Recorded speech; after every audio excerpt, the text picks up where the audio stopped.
eternidade, cujo nome é santo e habita na altura e na santidade. Ele é alto e sublime, ele habita na eternidade, cujo nome é santo e habita na altura e na santidade. Seja a glória e a excelência, a honra e o poder. Seja a glória e a excelência, a honra e o poder.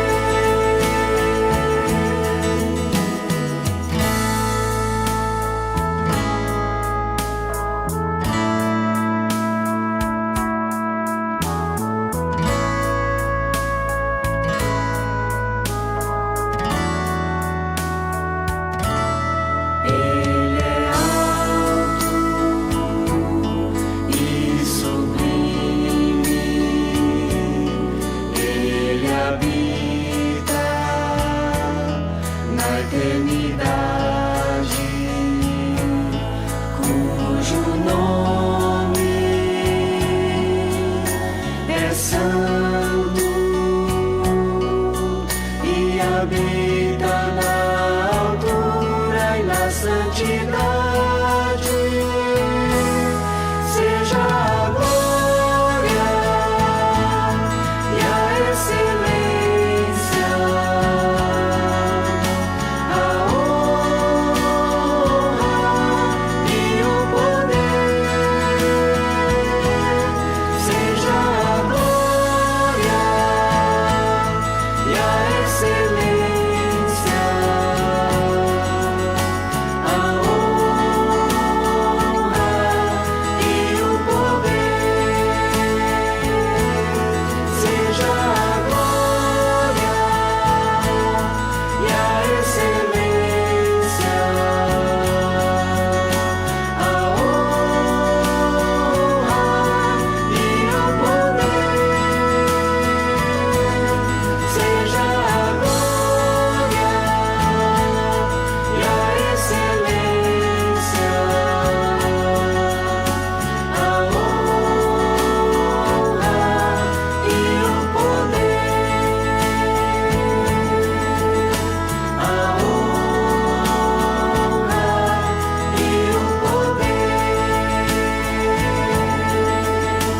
A honra e o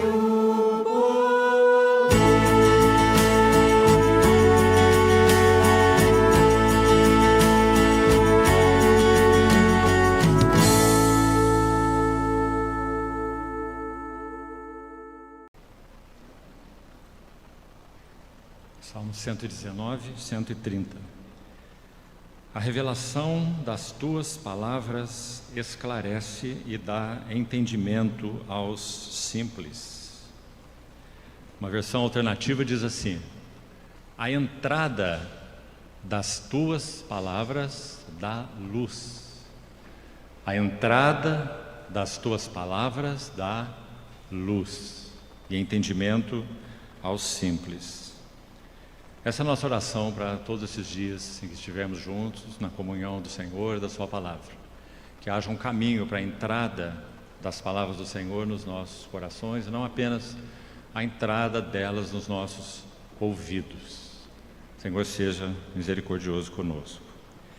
Vamos à Epístola de Paulo aos Colossenses, ao tema desse tempo de comunhão que teremos.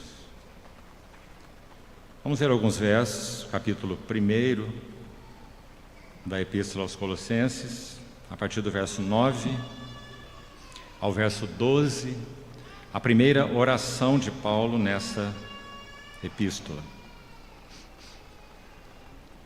Colossenses 1:9. Por esta razão também nós, desde o dia em que o ouvimos, referindo-se a Epáfras, seu conservo, seu cooperador, não cessamos de orar por vós e de pedir que transbordeis de pleno conhecimento da sua vontade, em toda a sabedoria e entendimento espiritual, a fim de viverdes de modo digno do Senhor, para o seu inteiro agrado, frutificando em toda boa obra e crescendo no pleno conhecimento de Deus, sendo fortalecidos com todo o poder, segundo a força da sua glória, em toda a perseverança e longanimidade com alegria, dando graças ao Pai que vos fez idôneos à parte que vos cabe da herança dos santos na luz.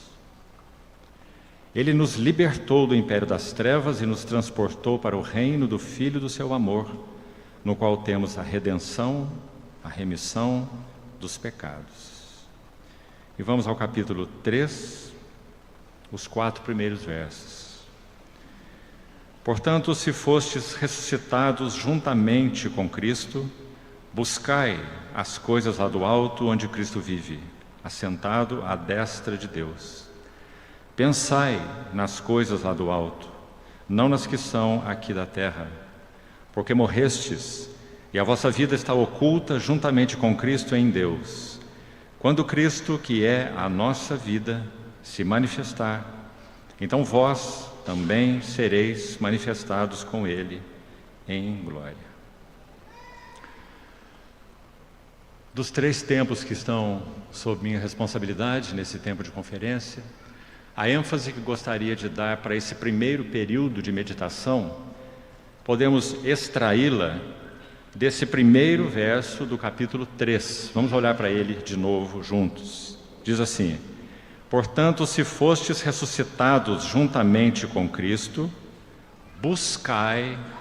Essa palavra na língua original fala de uma busca ativa, empenhada para se encontrar ou se achar algo.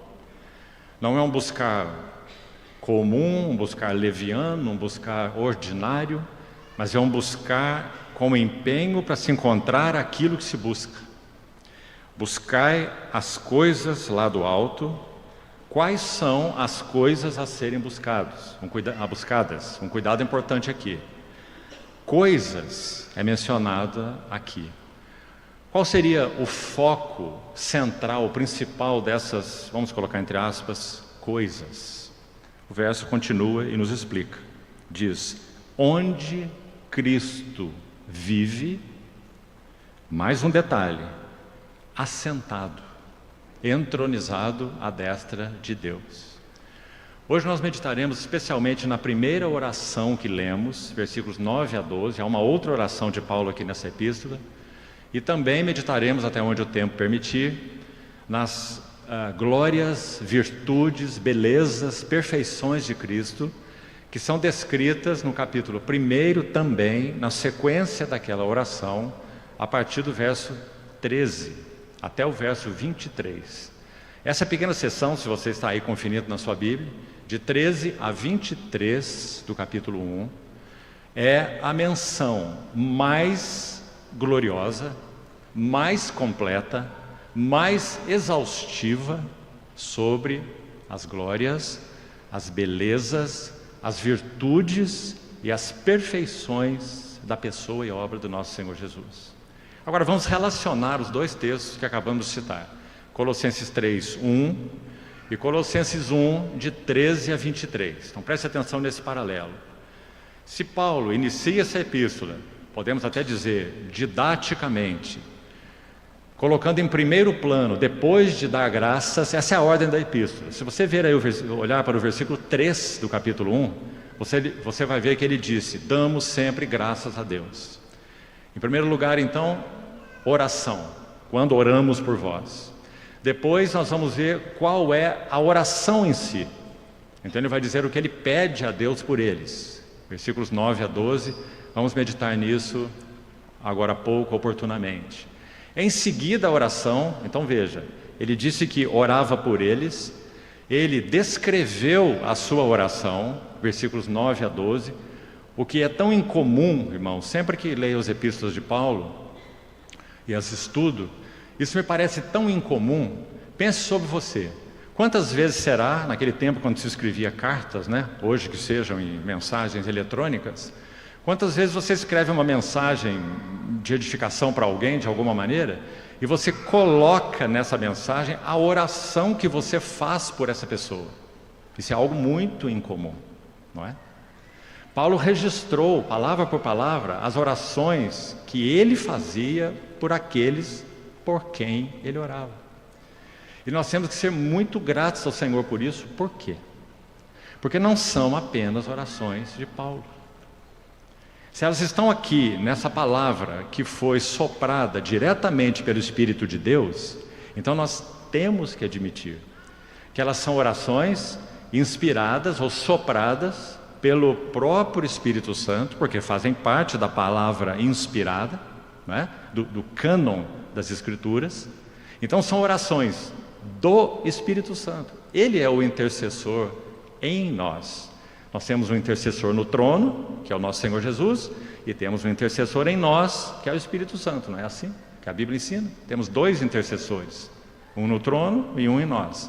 Então esse intercessor em nós, no caso aqui em Paulo, ele proferiu essa oração através do vaso Paulo, e essa oração foi escrita.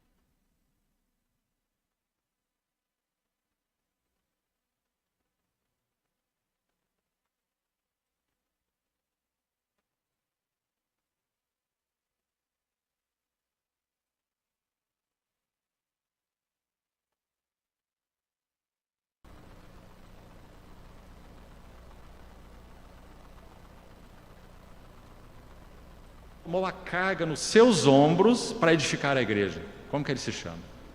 O Espírito Santo. Sem ele, ninguém pode edificar nada. Ele é o cooperador do Deus Trino. Aliás, ele é Deus. Então ele foi enviado com essa missão. Ele é como o Eliezer, servo de Abraão, que foi enviado não só para encontrar a noiva para o filho, mas para adornar a noiva para o filho. Quando Eliezer coloca nela os pendentes, os braceletes de ouro, tesouros de Isaac, o filho de Abraão. Então esse é o ministério do Espírito Santo. Então quem é que ora nas epístolas de Paulo? É o Espírito Santo. São as cargas do Espírito Santo pela igreja. Então estamos gastando tempo com isso, irmãos, para que vocês não percam isso, porque isso é fundamental. Não é simplesmente Paulo orando. São as cargas do Espírito Santo para com a noiva, a igreja. Então, dou graças, oro na sequência da epístola. E o que mais ele faz? Agora ele descreve as glórias do nosso Senhor Jesus.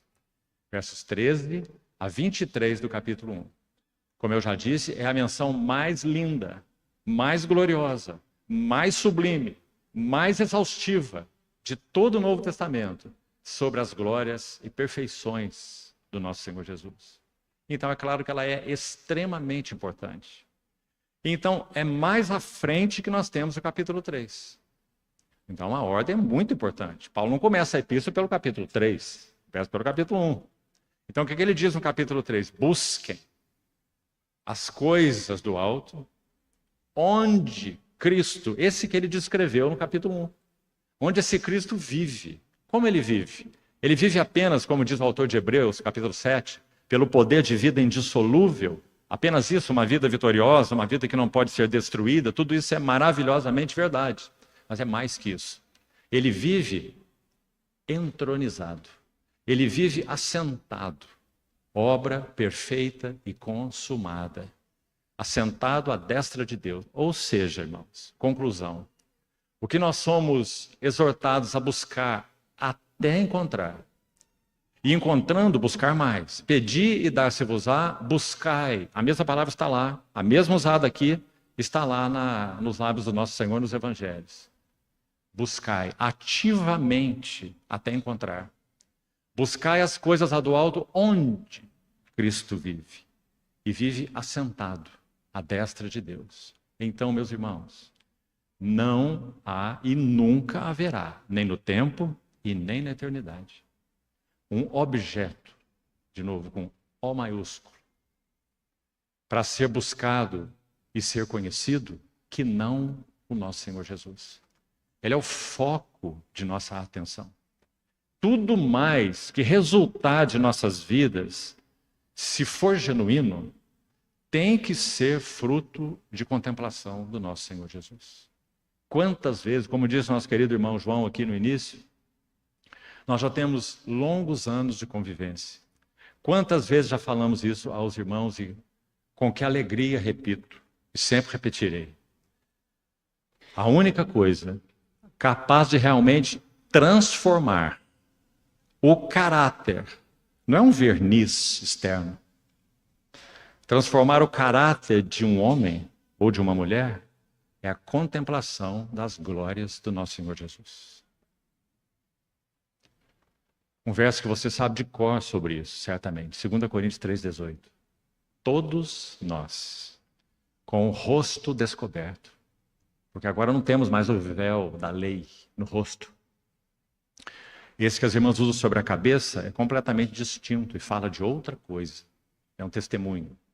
Moisés diz, não temos mais véu na face, no rosto, o véu da lei. Quando é lido Moisés, o véu permanece sobre os seus rostos, não lhe sendo revelado que em Cristo é removido. Mas quando algum deles se converte ao Senhor, 2 Coríntios 3, o véu lhes é removido. E todos nós, com o rosto desvendado, contemplando como por espelho, porque ainda não o vemos face a face, mas contemplamos pela revelação do Espírito Santo, ainda que por espelho, a glória do Senhor. Somos transformados de glória em glória. O termo, a preposição grega usada ali é de um grau de glória para dentro de um outro grau de glória superior. De glória para dentro de glória, para dentro de glória em glória, na sua própria imagem. Como pelo Espírito do Senhor. Que verso maravilhoso. Quem é que rasga o véu da nossa face para ver as glórias do Senhor Jesus? O Espírito Santo. O Espírito do Senhor. Qual é o ministério do Espírito Santo? João 16, verso 13. Ele me glorificará. Porque Ele, o Consolador, o Espírito Santo, que veio morar em nós, Ele há de receber tudo que é meu. E vou-lo há de anunciar. Tudo que o meu Pai tem é meu, disse o Senhor. Assim como tudo que era de Abraão foi dado a Isaac. Tudo que meu Pai tem é meu, por isso eu disse, ele vai receber o que é meu e vou-lo há de anunciar. Esse é o ministério do Espírito Santo. Por isso ele usou esse vaso Paulo de maneira tão especial para os Colossenses, para descrever 11 versículos, 13 a 23. A maior menção sobre a beleza da pessoa do Senhor Jesus, sobre a glória da obra do nosso Senhor Jesus. Pessoa e obra juntos. E nós precisamos meditar nisso. Nem que nós levemos a conferência inteira para fazer apenas isso. Porque não terá sido um apenas. Terá sido o motivo pelo qual, creio, nós viemos aqui. Então, vamos lá. Se essas coisas do alto, como ele disse no capítulo 3, estão resumidas ou reunidas, seria ainda uma melhor palavra, na glória da pessoa e obra do Senhor, porque é o lugar onde ele vive assentado à destra de Deus. Então Paulo está exortando os colossenses que a busca ativa deles seja essa. Não seja uma busca por bênçãos, exclusivamente, uma busca por algo aqui ou algo ali, mas seja uma busca focada naquele que vive assentado à destra de Deus. Se quisermos usar um texto de Efésios, Efésios e Colossenses são epístolas chamadas gêmeas ou parelhas. Então, se você colocar uma coluna de cá e uma de cá, Efésios e Colossenses, e ler as duas epístolas, você vai ver uma quantidade de textos e contextos e até versículos específicos que têm uma relação direta, fazem uma relação direta de uma epístola com outra epístola, Efésios e Colossenses. Efésios enfatiza a glória da igreja e Colossenses enfatiza a glória de Cristo. Grande é esse mistério, mas eu me refiro a Cristo e à igreja. Esse par de epístolas foi escrito com essa finalidade. Então, se as coisas do alto estão concentradas na glória da pessoa e obra do nosso Senhor Jesus, ainda antes de entrarmos nisso, gostaria de fazer algo que penso que será muito instrutivo para os irmãos em termos da sua meditação e do seu estudo, sobretudo do seu estudo da palavra, quando meditar nas epístolas de Paulo, e aí Colossenses está incluído. Então, se for possível agora, gostaria que os irmãos projetassem um quadrozinho que está aí, vamos ver se fica bem visível. Irmãos, esse é um resumo da vida e ministério do apóstolo Paulo. Então preste atenção nesse quadro. Veja que interessante. Desde que o Senhor encontrou Paulo na estrada de Damasco, até a sua morte, que foi entre os anos 67 e 68, quando ele foi decapitado por ordem de Nero. E desde esse período, quando o Senhor o encontrou na estrada de Damasco, até a sua morte, 33 anos de vida e de serviço ao Senhor. Esse 33 é bastante interessante, porque foi com 33 anos que o nosso Senhor Jesus, 33 anos e alguns meses, que o nosso Senhor Jesus também concluiu o seu ministério, embora o seu ministério tenha durado 3 anos e meio. Então, a vida de Paulo, desde que o Senhor o achou até a sua partida, são 3 períodos de 11 anos, é o que nós temos ali em cima, bastante harmônicos.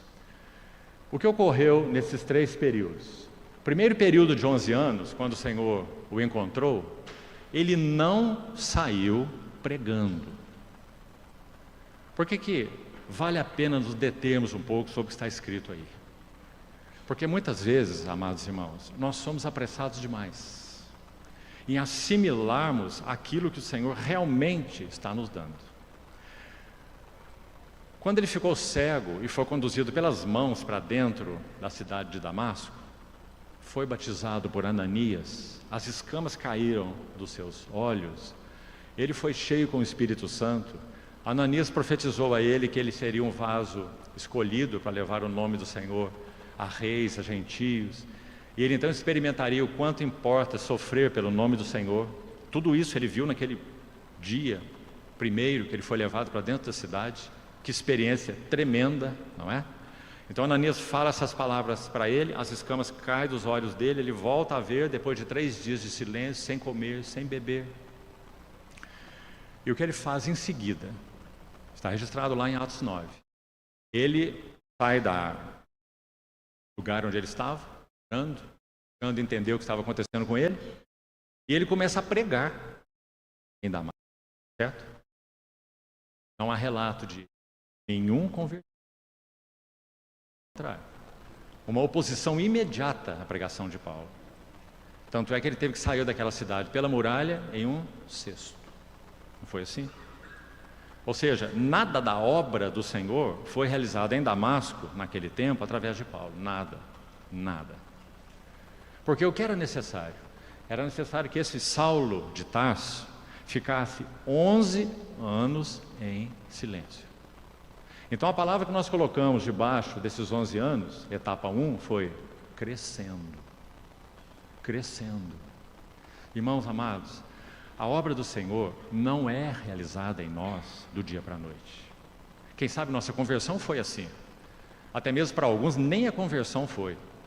Nós fomos sendo convencidos, atraídos pelo Senhor, pela sua palavra, até o dia em que o sol raiou, né? A nossa jornada com Ele.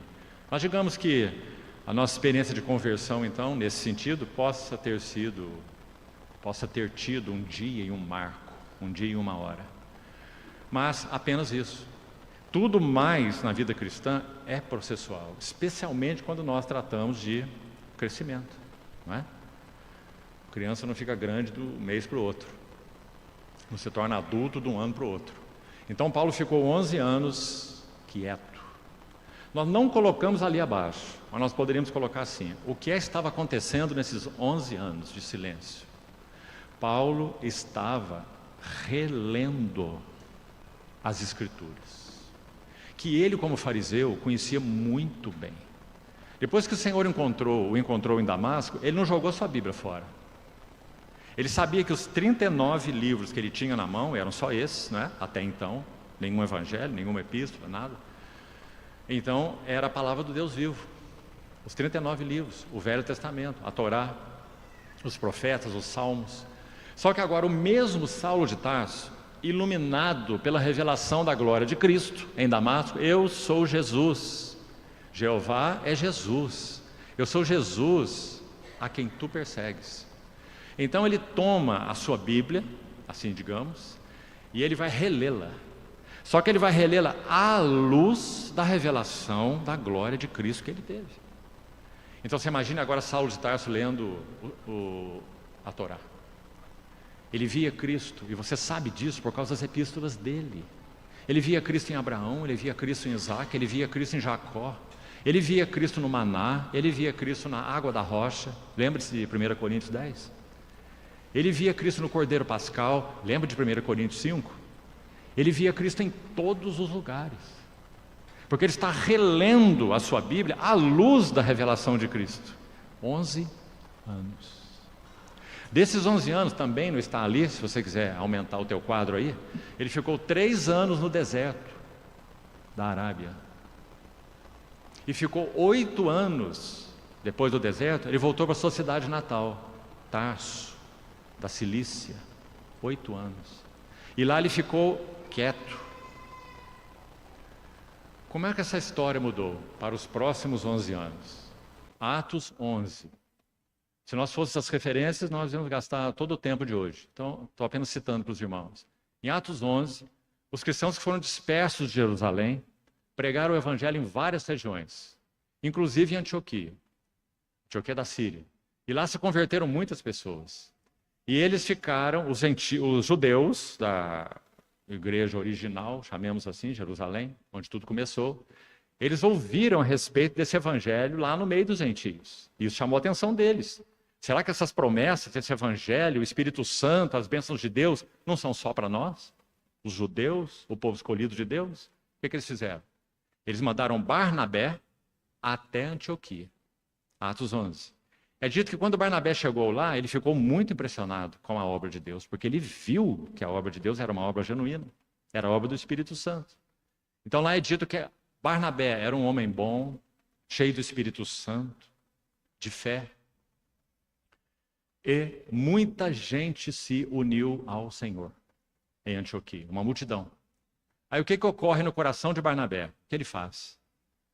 O capítulo de Atos 11 diz assim: e Barnabé foi para Tarso, à procura de Saulo. Barnabé foi buscar Saulo lá em Tarso da Cilícia, depois de 11 anos em que o Senhor tinha encontrado Saulo. E o que ele faz? Então ele fala da obra do Senhor em Antioquia para Saulo. E Saulo, de alguma forma, é convencido que ele precisa ir lá e seguir Barnabé. Então Barnabé e Saulo passam a residir em Antioquia. E o que acontece lá? Meus irmãos, Antioquia da Síria se torna um centro da obra de Deus na igreja primitiva. O primeiro centro foi Jerusalém. O segundo centro foi Antioquia. Aí você vai ler em Atos 13 assim: havia na igreja de Antioquia profetas e mestres. Simeão, Barnabé, Manaém. 5 são citados. A obra do Senhor teve um centro a mais no mundo gentio. Porque o Senhor usou ali Barnabé e Saulo depois dos 11 anos de silêncio de Saulo. Então, irmãos, que importante é ler a vida de Paulo assim, para que nós saibamos exatamente como foi. E vejamos como é a obra do Espírito Santo em nós também. Você lembra que esse mesmo Saulo, muito mais tarde, ele está à beira da sua morte, seus últimos anos já. Ele vai dizer que tudo o que o Senhor fez nele, ouça isso, 1 Timóteo capítulo 1, é para que ele se tornasse um modelo para todos os que hão de crer nele, no Senhor Jesus. Então, sim. De novo, o Espírito Santo está nos dizendo, pela boca de Saulo, que ele é um modelo do que Deus deseja fazer na vida de cada um de nós. Então, vamos atentar para esse processo aí. Onde será que nós estamos aí? Todos nós estamos dentro de algum lugar aí. Crescendo, nós sempre estaremos, né? Claro, sempre estaremos crescendo. Mas será que antes do pregando, que foi a ênfase lá na etapa 2 que nós demos, olha lá o pregando, será que nós temos entendido o significado dessa primeira etapa? Será que as verdades de Deus que têm sido reveladas a nós, têm sido assimiladas por nós? Se não estiverem, irmãos, sabe o que ocorrerá conosco? Nós seremos simplesmente repetidores de mensagens. Seremos repetidores de coisas que lemos em livros, que foram experiências de outros, visão de outros. Mas não tem nada encarnado em nós. Irmão Otmani, em uma das suas obras, disse assim, algo muito lindo, muito especial. O princípio, ou a base, o fundamento da obra de Deus é, escute isso, o Verbo se fez carne. Você compreendeu?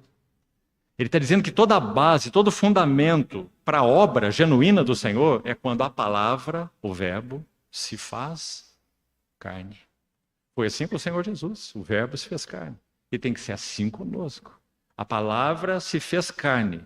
Então a obra de Deus pode ser realizada através de nós. Do contrário, não. Não. Nós seremos simplesmente tagarelas. Por isso, o Senhor colocou Saulo em 11 anos de silêncio. Para que as verdades de Deus, descritas nos 39 livros do Velho Testamento, pudessem ser assimiladas por ele. Imagine Saulo de Tarso lendo o Salmo 22. Ele que considerava antes Jesus um impostor, um maldito.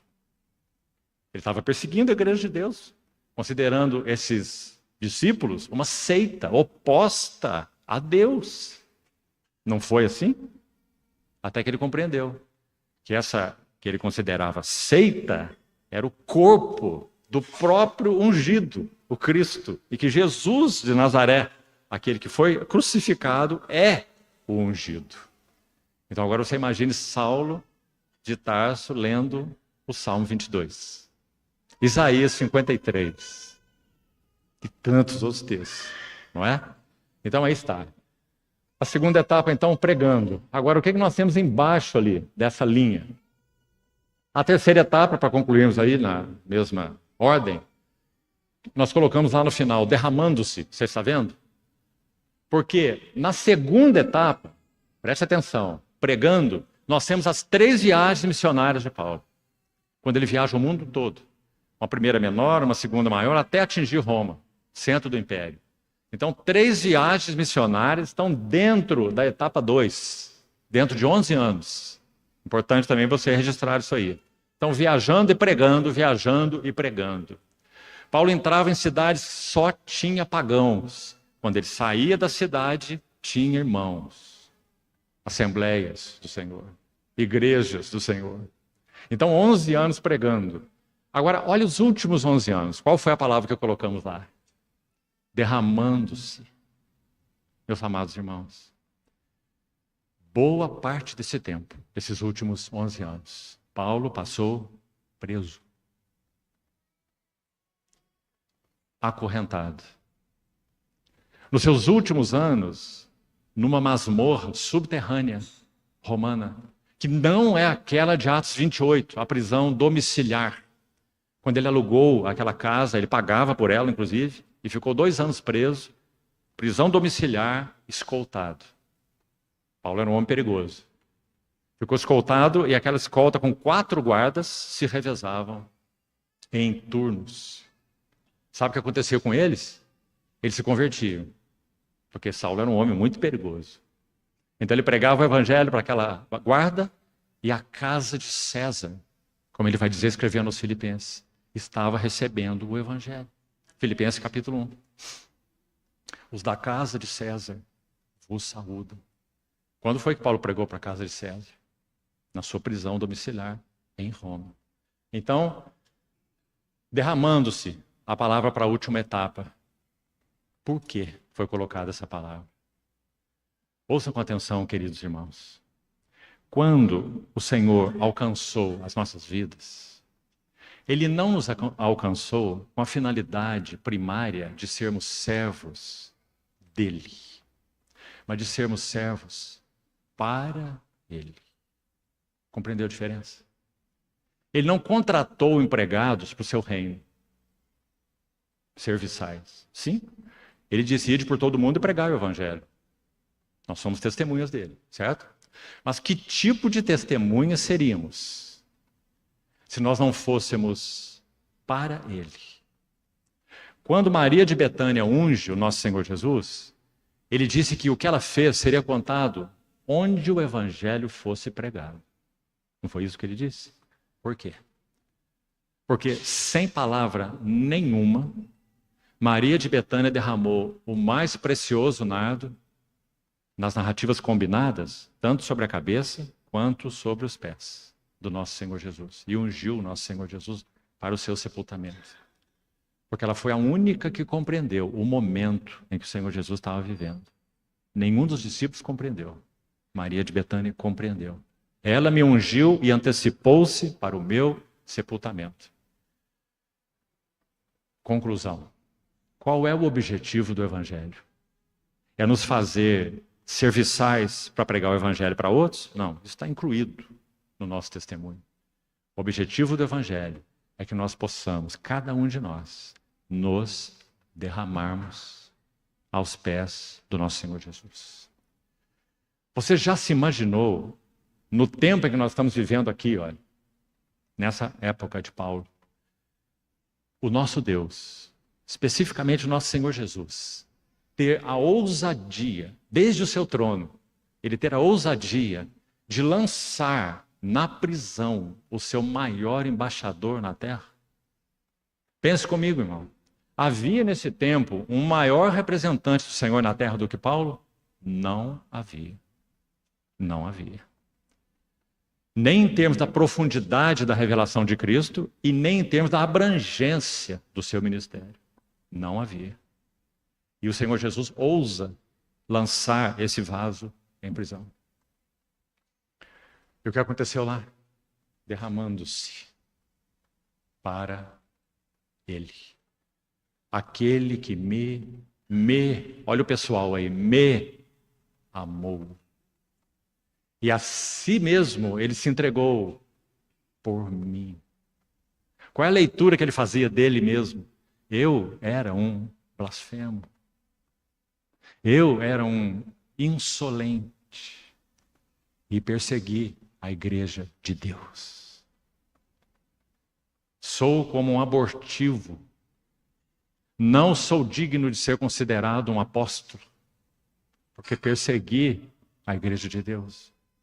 Então o Senhor lançou Paulo em prisão e lá estava Paulo derramando-se para aquele que o amou. Qual o resultado? Ele não estava viajando e pregando, certo? Mas ele estava escrevendo. Tudo que ele fez viajando e pregando, em certo sentido, já se foi, certo? Sim, nós somos herdeiros disso. O Evangelho atingiu praticamente o mundo naquela época, né? Graças a Deus por isso. Mas e as epístolas que ele escreveu enquanto ele se derramava? Elas continuam atingindo o mundo há 20 séculos. E ele escreveu essas epístolas quando ele estava pessoalmente, sozinho, se derramando aos pés daquele que o amou. Esse é o objetivo do Evangelho. Se isso for perdido, meus irmãos, nós podemos ser servos de muita coisa. Servo da obra, servo dos perdidos, certo? Não que isso não tenha o seu lugar. Nós também somos servos da igreja. Paulo diz que ele era um servo da igreja. Paulo diz que ele era devedor a gregos, a judeus, a bárbaros, a civilizados, a todos. Ele se via um devedor. Mas entendam, irmãos,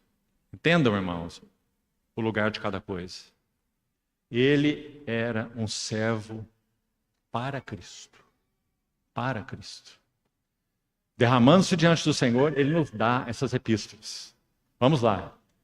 Para as epístolas, então. Olhe lá. No final, volte um pouquinho, leve o quadro um pouco para a sua direita, por favor. Aí. Esse 1 e 2 Tessalonicenses foi copiado pelo irmão que fez, tenho que dizer, me perdoe por isso, foi copiado no lugar errado. Esse 1º e 2 Tessalonicenses está lá no meio da segunda fase. Tá? Não está no crescendo.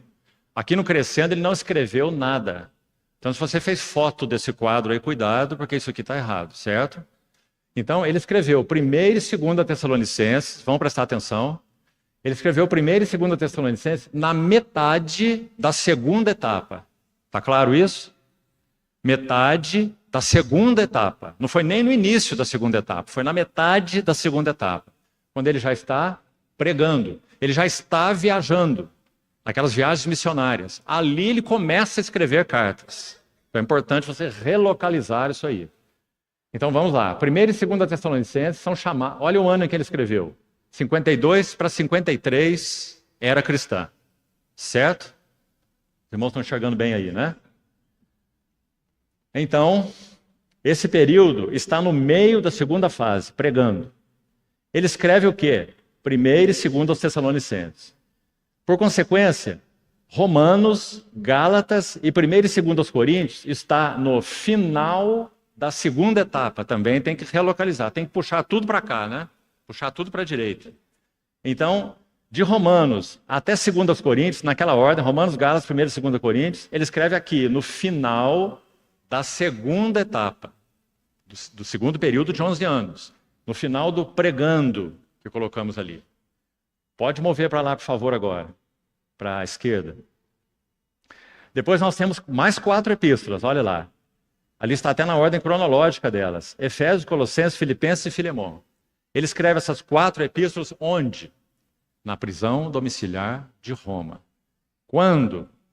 Na metade, por isso chegamos o quadro todo para cá, na metade da terceira etapa. Então ele escreve Efésios, repetindo, Colossenses, Filipenses e Filemão, na metade da etapa 3, derramando-se. Ele está preso. E as 3 últimas epístolas são chamadas de pastorais. 1 Timóteo, também na ordem cronológica, foi assim. Primeiro vem a 1 Timóteo, depois vem Tito, e a última, as últimas palavras de Paulo, estão na maravilhosa epístola 2 a Timóteo. 4 capítulos. Quando que ele escreve? Aqui no final mesmo, aqui ele vai morrer. Depois que ele escreve 2 Timóteo, ele será decapitado. Então ele escreve no final da etapa 3, no final do derramando-se. Então fica fácil de você guardar, não é? Na metade da etapa 2, final da etapa 2, metade da etapa 3, final da etapa 3. Ele escreve todas essas epístolas. Sobe, por favor, o verão que nós temos aqui embaixo. Nós podemos... pode voltar, por favor.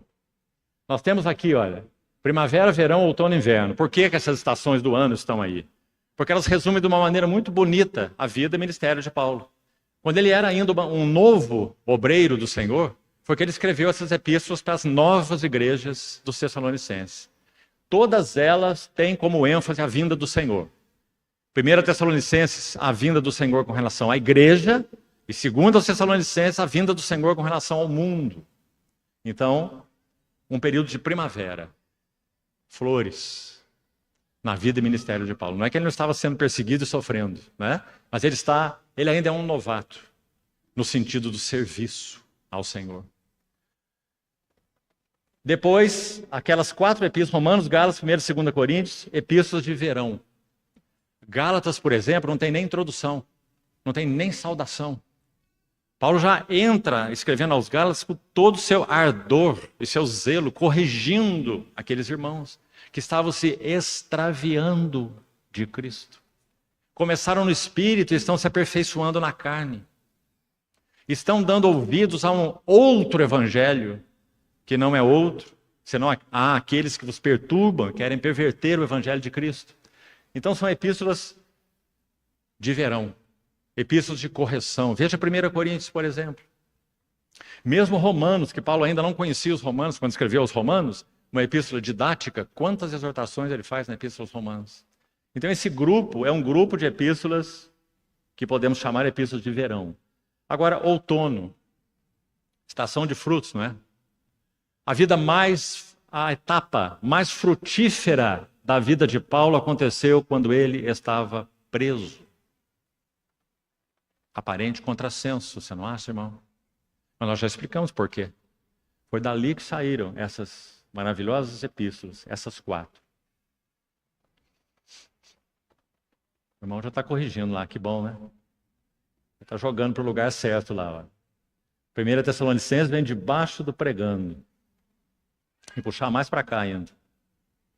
Então, na última etapa, nós já colocamos, nós demos o nome de inverno. Aí estão as datas também, olha. Fácil você guardar. 52, 53, 57, 58. Depois o final repete, olha. 62, 63. Lá era 52, 53. Aqui 62, 63. Lá era 57, 58. Aqui 67, 68. Está vendo como é fácil memorizar? Então Paulo escreveu essas epístolas nessas datas. Quando é que ele morre?